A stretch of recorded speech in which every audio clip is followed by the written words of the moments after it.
Dan ini seluruh masyarakat yang ada di desa ini itu bahu-membahu untuk membawa jenazah sampai di tujuan terakhir. Medannya memang curam banget.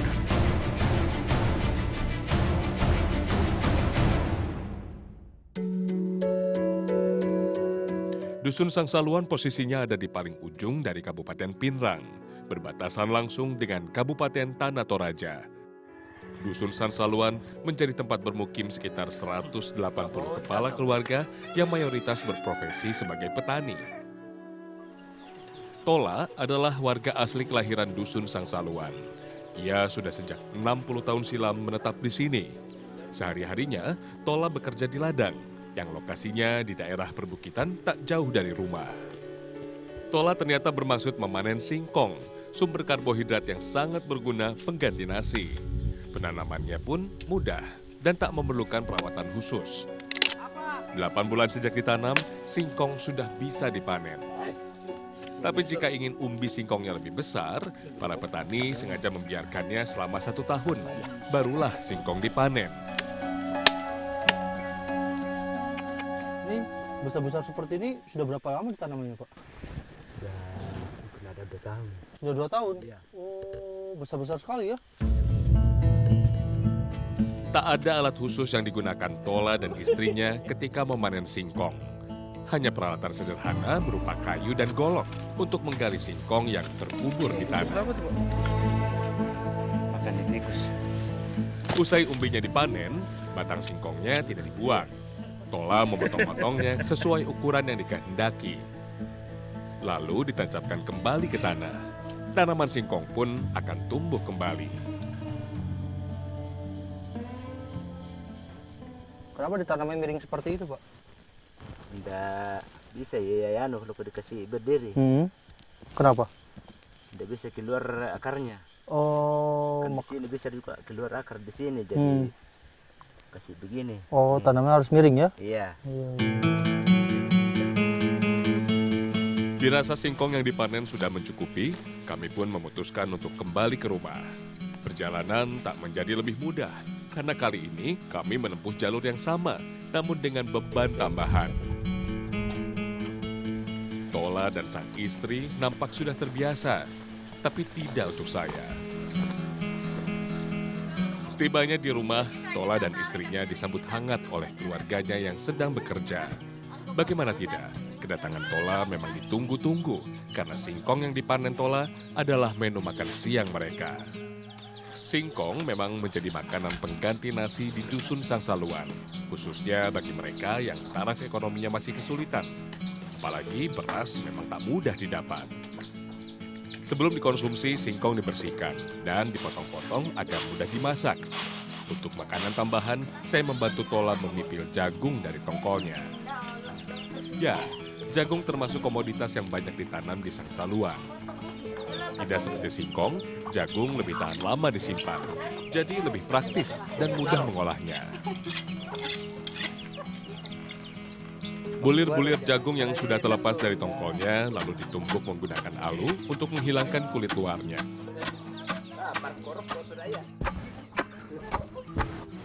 Pak, lumayan, Pak. Ini emang lumayan walaupun kelihatannya cuma goyang-goyang. Iya. Kalau nggak biasa tegang juga otot, Pak ya. Gue lanjut, Pak. Ntar kalau saya lama lagi.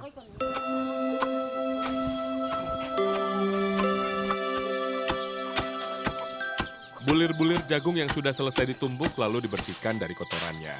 Barulah dikukus di atas tempat sederhana dengan perapian kayu bakar. Tak memakan waktu lama, jagung diangkat dan langsung dicampurkan ke dalam rebusan singkong.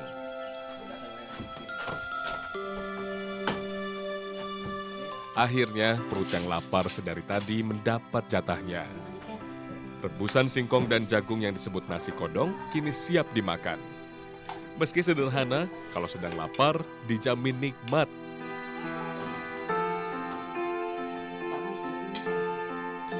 Memang di sini warga tidak pernah memakan nasi padi kah atau beras? Tidak pernah, jarang itu nasi padi. Jarang. Iya. Kenapa jarang? Tidak ada ya. Nggak ada. Kenapa tidak beli di bawah? Tidak ada uang. Nggak ada uang. Iya. Jadi dari dulu Sampai sekarang ini yang dimakan. Iya, ini terus dimakan. Ini Kan terus pokok yang ini. dimakan. Oh.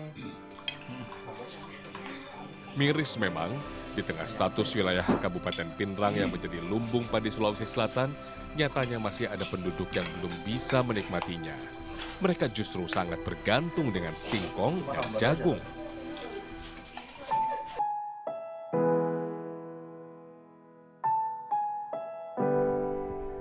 Hari ini menjadi hari yang sibuk bagi warga Dusun Sangsaluan, karena salah satu dari warga mereka ada yang meninggal dunia. Eratnya semangat kekeluargaan membuat mereka saling bahu-membahu membantu keluarga yang sedang berduka. Meski sebagian besar warga Dusun Sangsaluan menganut agama Nasrani, namun tradisi dan kepercayaan warisan dari leluhurnya yang disebut Aluk Todolo tetap dijalankan, termasuk ketika ada kematian. Aluk Todolo adalah keyakinan para leluhur mereka. Tiap penganutnya percaya bahwa sosok yang disebut Puang Matua adalah pencipta langit dan bumi. Ajaran Aluk Todolo memiliki pengaruh terhadap kelestarian ritual sohor orang Toraja yang dikenal juga dengan Rambu Solo. Ya, meskipun Dusun Sangsaluan secara administratif masuk ke dalam wilayah Kabupaten Pinrang, namun masyarakatnya mayoritas dari Tanah Toraja. Ya dulu memang sejarahnya bahwa daerah ini memang masuk Kabupaten Tanah Toraja karena akses jalan keluar ke Kabupaten Pinrang itu masih agak sulit. Kemudian sebetulnya daerah ini kan termasuk suku Toraja, jadi secara emosional mereka lebih cocok dengan Toraja. Tapi karena perkembangan pemerintahan ya dipindah ke Kabupaten Pinrang kan lebih tepat secara geografis. Perpindahan administratif wilayah yang terjadi sejak tahun 1970-an nyatanya tidak menghilangkan tradisi ritual Rambu Solo yang ada di wilayah ini. Binatang ternak seperti kerbau dan babi menjadi binatang yang sangat bernilai. Sebagian warga dusun membawa hewan ternaknya untuk diberikan pada keluarga yang berduka. Semuanya dicatat dan akan diganti jika yang menyerahkan ternak akan menggelar ritual Rambu Solo. Jufri adalah anak tertua dari keluarga yang sedang berduka. Semampunya, ia melaksanakan tradisi yang sudah turun-temurun dilakukan ketika ada yang meninggal. Sebenarnya setiap kegiatan, setiap pemotongan hewan yang dilakukan oleh keluarga, apa sih tujuannya? Ya. Tujuan dari setiap pemotongan hewan yang dilakukan oleh keluarga, pertama keluarga yang datang untuk membawa babi itu bagian dari rasa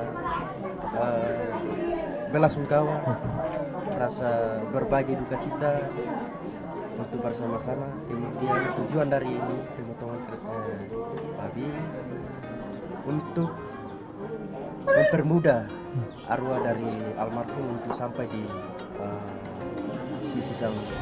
Oh, Daging hewan yang dipotong akan dibagi-bagikan pada seluruh warga dusun yang membantu proses ritual. Tak ketinggalan, nasi kodong pun disajikan untuk mengisi perut. kenapa yang dimakan ubi jagung kacang bukan beras padi, Bu? Kalau di sini Iya. orang mati tidak dimakan itu nasi yang Padi. Oh, jadi kalau ada orang meninggal, makanya nasi jagung ubi kacang ini ya? Oh. Melaksanakan ritual Rambu Solo tak hanya sekedar ritual kematian bagi masyarakat yang tinggal di Sangsaluan. Warga meyakini pelaksanaan ritual akan mencegah kemalangan bagi keluarga yang ditinggalkan. Akhirnya tiba waktu bagi keluarga untuk memakamkan jenazah di tempat peristirahatan terakhirnya. Lokasinya cukup jauh, berada di dataran tinggi yang berkabut.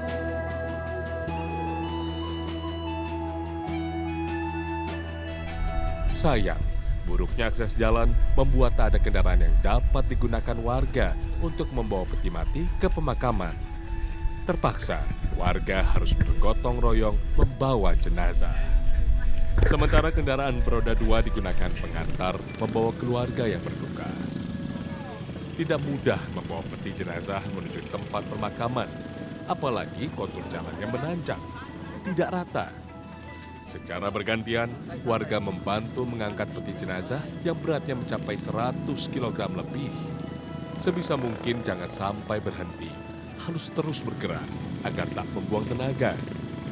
Sungguh, perjuangan yang luar biasa, menempuh perjalanan yang penuh resiko karena melewati jurang-jurang. Karena medannya memang curam banget.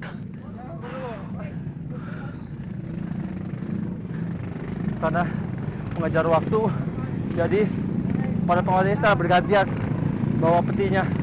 Nah, jaraknya masih sekitar 2-3 kilo dari sini. Yaitu pada yang ajak terus. Kita kejar dulu yuk. Lokasi pemakaman warga yang ada di Dusun Sangsaluan berada terletak di ketinggian. Hal ini tidak terlepas dari kepercayaan masyarakat Tanah Toraja yang memegang prinsip bahwa semakin tinggi tempat jenazah diletakkan, maka akan semakin cepat juga roh keluarga yang meninggal sampai di alam keabadian. Tidak mudah bagi saya ikut menempuh perjalanan yang berat ini. Entah bagaimana rasanya, mereka yang harus berjalan cepat dan menanjak sembari memikul peti jenazah. Pastinya begitu melelahkan.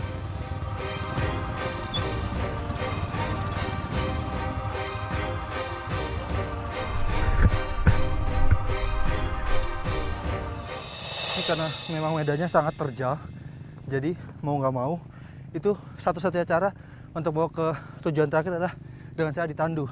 Dan ini seluruh masyarakat yang ada di desa ini itu bahu-membahu untuk membawa jenazah sampai di tujuan terakhir.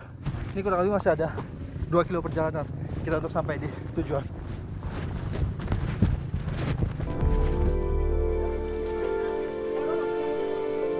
Memasuki jalanan setapak, warga semakin sulit membawa peti jenazah. Secara perlahan dan hati-hati, warga melewati rimbunnya kawasan perbukitan yang ada.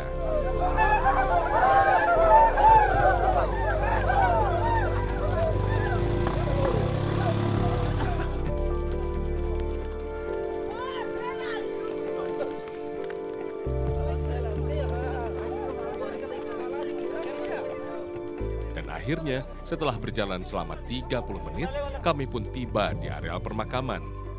Sungguh luar biasa perjuangan warga untuk mengantar yang telah wafat ke tempat persemayamannya. Warga segera melepas batang bambu yang digunakan untuk mengangkut peti. Keluarga yang wafat nampak bersedih menyaksikan sosok yang dicintai untuk terakhir kalinya. Peti jenazah kemudian dibawa untuk dimasukkan ke dalam patene. Patene adalah makam batu yang bentuknya beragam. Dahulu masyarakat Toraja menguburkan para bangsawan di tebing-tebing tinggi yang sulit dijangkau. Sementara masyarakat bawah di bagian yang lebih rendah. Sulitnya menemukan tebing yang cocok membuat patene menjadi pilihan. Bentuk peti yang terlalu besar menyulitkan keluarga untuk memasukkan peti jenazah ke dalam patene. Pihak keluarga lalu memutuskan untuk membuka terlebih dahulu bagian atas dari petinya. Berbagai ritual lalu dilakukan di bagian depan patene, yang dilanjut dengan prosesi memasukkan peti jenazah. Apa maksudnya?